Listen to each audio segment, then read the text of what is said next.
All right, Atlanta Falcon fans. Hey, your team won. They handled the Carolina Panthers, their first L of the season. Now they're 14-1. Congratulations once again. Your team deserves a participation ribbon. Bravo. Your team wanted it more than Carolina, okay? The stats don't lie. So I'm going to move on to the Carolina Panthers. I don't want to spend 5 minutes talking about the Atlanta Falcons. Wow, Carolina, what happened? I expect them to lose, but not very late in the season. But hey, it's better to get it out of the way versus going into playoffs and then they lose their first game. There, they get bounced in the playoffs.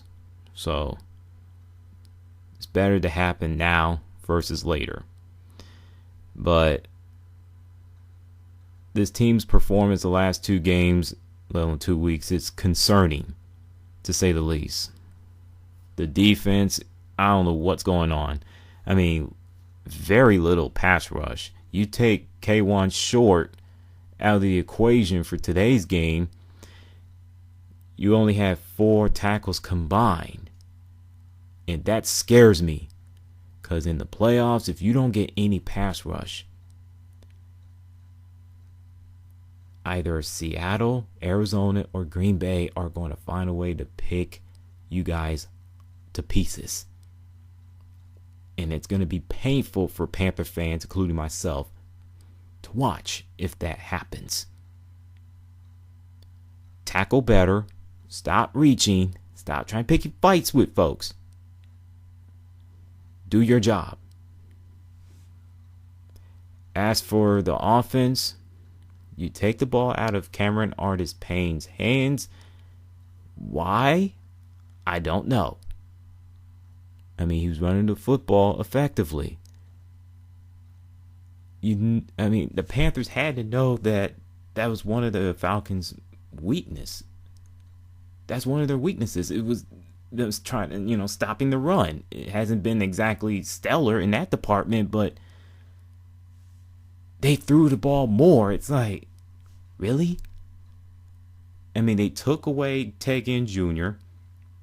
The receivers, they were up and down in that game. Drop passes. Cam, he made some decisions that have you scratch your head like, why? I mean, he could have had 2 interceptions, if you think about it. Both times were thrown to Corey Brown. So, well, actually, it could have been 3 because one to Greg Olsen. I thought it was overthrown. So, somehow he caught it. But that was in the first quarter. So, offense and defense, get your stuff together. The play calling has to get better. I mean, it was very vanilla and just boring. Come on, Mike Shula, get it together. I mean, you didn't play with passion. And that's what I saw. Now it's serious. Y'all gonna have to play your starters. Y'all gonna have to try to get that win at home at Bank of America Stadium next Sunday against the Tampa Bay Buccaneers. Because if you don't and the Cardinals win, you're going to be number 2 seed. They're going to be number 1.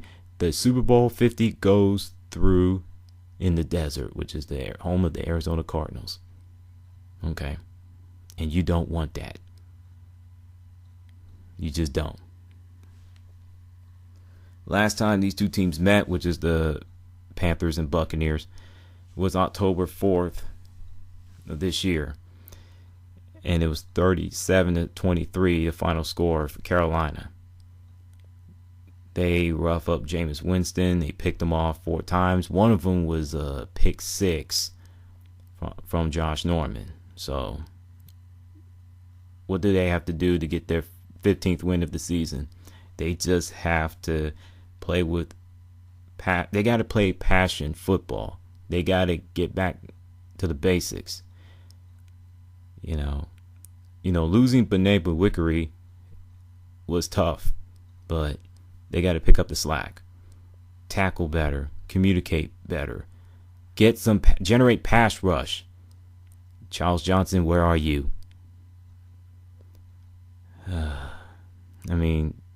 Just do your job.